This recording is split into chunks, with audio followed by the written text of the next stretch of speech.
সমস্ত প্রশংসা দয়াময় মহান স্রষ্টার। আমার প্রাণপ্রিয় ছেলেমেয়েরা কেমন আছো তোমরা? আশা করি ভালো আছো।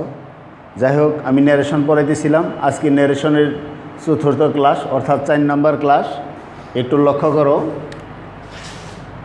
আগে বলেছিলাম রিপোর্টিং ভার্ব যদি পাস্ট টেন্সে থাকে তাহলে ইনডাইরেক্ট ন্যারেশন করার সময় রিপোর্টেড স্পিচও পরিবর্তন হয়ে অনুরূপ পাস্ট টেন্স হয়। Present indefinite, past indefinite, present continuous, past continuous, present perfect, past perfect, present perfect continuous, past perfect continuous, past indefinite, past perfect, past continuous, past perfect continuous. Past perfect ও past perfect continuous টেন্সের কোনো পরিবর্তন হয় না। এখন দেখো তার বিপরীত, এখানে লিখছে রিপোর্টিং ভার্ব পাস্ট টেন্সে থাকা সত্ত্বেও রিপোর্টেড স্পিচ দ্বারা যদি চিরন্তন সত্য বোঝায়, মানে রিপোর্টিং ভার্ব পাস্ট টেন্সে আছে, it doesn't matter, reporting verb past টেন্সে থাকা সত্ত্বেও রিপোর্টেড স্পিচ কি ইনভার্টেড কমা এর ভিতরের অংশকে বলে রিপোর্টেড আর বাহিরের অংশকে বলে রিপোর্টিং। রিপোর্টিং ভার্ব পাস্ট টেন্সে থাকা সত্ত্বেও রিপোর্টেড স্পিচ দ্বারা যদি চিরন্তন সত্য বোঝায় তাহলে ইনডিরেক্ট ন্যারেশন করার সময় রিপোর্টেড স্পিচের টেন্সগতার কোনো পরিবর্তন হয় না, অর্থাৎ যা লেখা থাকবে তাই, শুধু ইনভার্টেড কমা এর পরিবর্তে দ্যাট বসবে। দেখো এটাই লিখছি, রিপোর্টিং ভার্ব পাস্ট টেন্সে থাকা সত্ত্বেও রিপোর্টেড স্পিচ দ্বারা যদি চিরন্তন সত্য বোঝায় তাহলে ইনডিরেক্ট ন্যারেশন করার সময় রিপোর্টেড স্পিচের কোনো পরিবর্তন হয় না, শুধু ইনভার্টেড কমা এর পরিবর্তে দ্যাট বসে। এ হলো কথা আর এটা হলো কাজ। টিচার সেইড, এখানে আছে সেইড, সে এর পাস্ট ফর্ম হলো said. Teacher said 2 and 2 makes 4। শিক্ষক বলল 2 আর 2 4 হয়, চিরন্তন সত্য।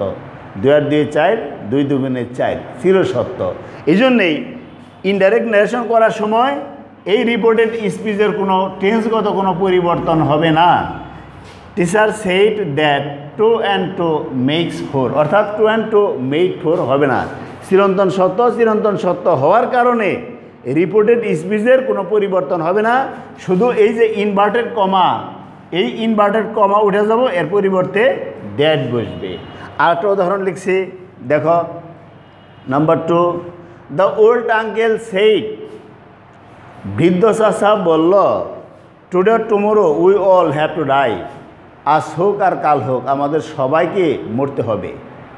তাহলে কি বৃদ্ধ চাচা বলল আজ হোক আর কাল হোক আমাদের সবাইকে মরতে হবে, কথাটা কিন্তু চিরন্তন সত্য। এখন উত্তরটা লিখছি, the old uncle said that, বৃদ্ধ চাচা বলল যে today or tomorrow we all have to die, আজ হোক আর কাল হোক আমাদের সবাইকে মরতেই হবে। এখন যদি এখানে টেন্সগত পরিবর্তন করো তাহলে অর্থটা কি দাঁড়ায়? The old uncle said that, and today পরিবর্তন হয়ে যদি বলি দ্যাট ডে, টুমোরো পরিবর্তন হয়ে the next day, first person থাকলে রিপোর্টিং ভার্বের সাবজেক্টের পরিবর্তন, তাহলে অর্থ দাঁড়ায় বৃদ্ধ চাচা বলল যে টুডে মানে আজ, দ্যাট ডে মানে সেদিন, টুমোরো দ্য নেক্সট ডে পরবর্তী দিনগুলোতে তাদের সবাইকে মরতে হবে, তার মানে আমরা আর কেউ মরব না। তাহলে কথাটা কি হলো? তা কিন্তু নয়, আজ হোক আর কাল হোক আমাদের সবাইকে মরতে হবে। আমরা যদি এখানে টেন্সগত পরিবর্তন করি বা পার্সনগত পরিবর্তন করি তাহলে কিন্তু কথাটা ঠিক হলো না। এই জন্যেই তোমাকে দেখতে হবে রিপোর্টেড স্পিচ দ্বারা কী বোঝাইছে। রিপোর্টেড স্পিচ দ্বারা যদি চিরন্তন সত্য বোঝায় তাহলে ইনডাইরেক্ট ন্যারেশন করার সময় রিপোর্টেড স্পিচের কোনো পরিবর্তন হবে না। যেমন এখানে ফার্স্ট পারসন, কোনো পরিবর্তন হবে না।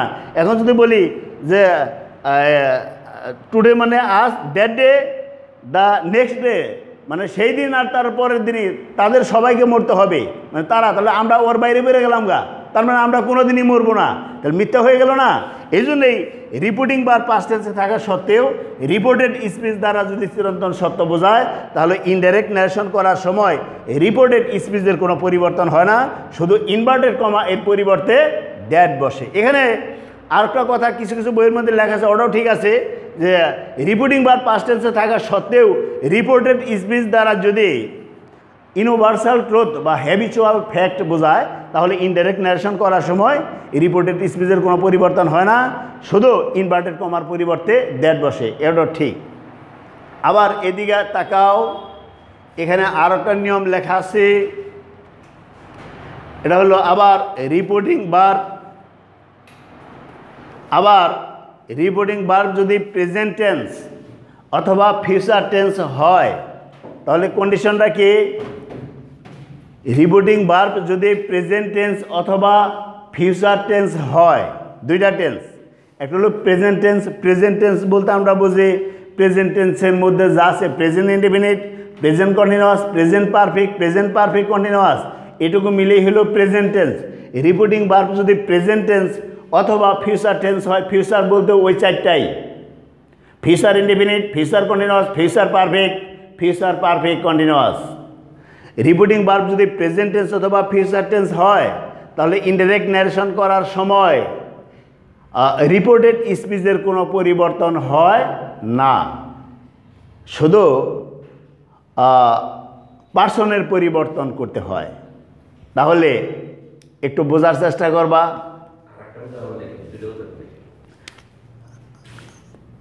এইটা আগে বুঝে নিচ্ছে, দেখো তা কি বলছি। আবার রিপোর্টিং ভার্ব যদি প্রেজেন্ট টেন্স অথবা ফিউচার টেন্স হয় তাহলে ইনডাইরেক্ট ন্যারেশন করার সময় রিপোর্টেড স্পিচের কোনো পরিবর্তন হয় না, শুধু পার্সনের পরিবর্তন হয়। 1 number, he has said to me, সে আমাকে বলেছে, আই ওয়াজ দেয়ার, আমি সেখানে ছিলাম। টেন্স পড়ছ হয়তো, টেন্স তো অবশ্যই পড়ছ, টেন্স ছাড়া ভয়েস টেন্স ন্যারেশন কোনো ক্রমেই সম্ভব নয়। পড়াশোনার দ্বারা আছে, যদি বিল্ডিংয়ের উপরে উঠতে যাও আমরা সিঁড়ি বেয়ে উঠি, অ্যান্ড সিঁড়ি যদি মাঝখানে না থাকে আমাদের পক্ষে ওঠা সম্ভব। পড়াশোনার এরকম ধারণা থাকার লাগবে একটার পর একটা অ্যাকর্ডিং টু সিরিয়াল নাম্বার। তোমার যদি টেন্স না পড়ো, ভয়েস টেন্স না পড়ো তাহলে ন্যারেশন পারবা না। আগে পারানো টেন্স পারলে টেন্সের ভয়েস টেন্স না হলে ন্যারেশনও হবে না। ওই রকম এগুলোরও ওই সিস্টেম আছে। দেখো এখানে লিখছি he has said to me, সে আমাকে বলেছে। এই সেড থাকলে পাস্ট টেন্স নয়, present perfect tense, subject plus have oblique has third form of verb, এটা হলো প্রেজেন্ট পারফেক্ট টেন্স। এই জন্য বলা হয়েছে রিপিটিং ভার্ব যদি প্রেজেন্ট টেন্স অথবা ফিউচার টেন্স হয় তাহলে ইনডাইরেক্ট ন্যারেশন করার সময় রিপোর্টেড স্পিচের কোনো পরিবর্তন হয় না, শুধু পার্সনের পরিবর্তন হয়। যেমন তাহলে হি হ্যাজ সেড টু মি, এর ইনডাইরেক্ট ন্যারেশন করলাম he has told me, inverted কমার পরিবর্তে দ্যাট ফার্স্ট পারসন। এই রিপোর্টেড স্পিচের সাবজেক্ট যদি ফার্স্ট পারসন হয় তাহলে ইনডাইরেক্ট ন্যারেশন করার সময় এই সাবজেক্টকে, এটা হলো রিপোর্টিং ভার্ব, এর সাবজেক্টের সাথে অর্থাৎ এই হির সাথে পরিবর্তন করতে হবে। তাহলে আই হয়ে গেল হি। পাস্ট ইনডিফিনিট থাকবে, টেন্সগত কোনো পরিবর্তন হবে না। আগেই বলেছিলাম এগুলো হলো কথা আর এটা হলো কাজ। কথা আর কাজ, কথার সাথে যদি কাজের মিল না থাকে তাহলে ভাবতে হবে হয়তো বা কথায় বল, না হলে কাজে বল। কাজে এই হলো কথা, এই হলো কাজ। আর একটা কথা নিচ্ছি ফিউচার টেন্স, অ্যান্ড ফিউচার টেন্সের একটা দেখো, he will say,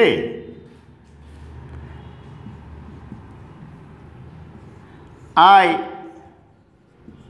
must be a cadet. সে বলবে আমি অবশ্যই ক্যাডেট হব। He will say that, first person repeating verb, এই রিপিটিং ভার্বের সাবজেক্টের সাথে he must be a cadet. এগুলো প্রেজেন্ট টেন্স। আর এর আর একটা উদাহরণ দিলাম পাস্ট টেন্স। এখন আমরা সেন্টেন্সের পরিবর্তনগুলো করব। এই পর্যন্ত যতগুলো নিয়ম পড়েছি এই নিয়মগুলো প্রত্যেকটা সেন্টেন্সের মধ্যে অর্থাৎ কোনো না কোনো সেন্টেন্সের মধ্যে এই নিয়মটা বর্তাবে। কাজে এই নিয়মগুলো আমাদের সবসময় মনে রাখতে হবে। তারপর আমি আজকে অ্যাসার্টিভ সেন্টেন্স সম্বন্ধে একটু কথা বলি। অ্যাসার্টিভ সেন্টেন্স, এই নিয়মগুলো মনে রাখবা। অ্যাসার্টিভ সেন্টেন্স সম্বন্ধে কিছুটা তোমাদের ধারণা দিচ্ছি।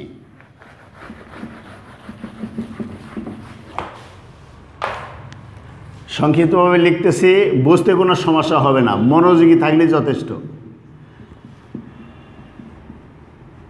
Assertive sentence. অ্যাসার্টিভ সেন্টেন্সের ইনডাইরেক্ট নেশন করতে গেলে সে থাকলে, সের পর অর্থাৎ টো থাকলে টেল, আর সেই টো থাকলে টোল্ড। সে যদি শুধু সে থাকে তখন টেল, আর যদি সে থাকে অর্থাৎ সে থাকলে সে, আর সেই থাকলে সেইট। এটার একটা প্রমাণ দেখিয়ে দিই। অ্যাসার্টিভ সেন্টেন্সের ইনডাইরেক্ট নারেশন করতে গেলে রিপিটিং ভার্ব সে এর পরিবর্তে টেল আর সেইট থাকলে টোল্ড ব্যবহার করা হয়।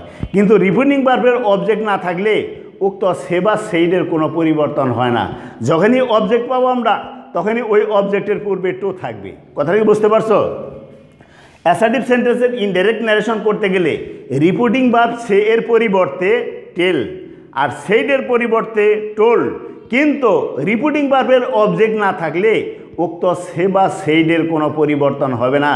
যখনই অবজেক্ট পাবা তখনই অবজেক্টের পূর্বে টু থাকবে। একটা উদাহরণ,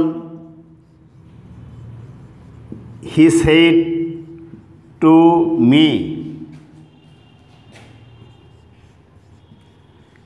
ইউ আর মাই ফ্রেন্ড।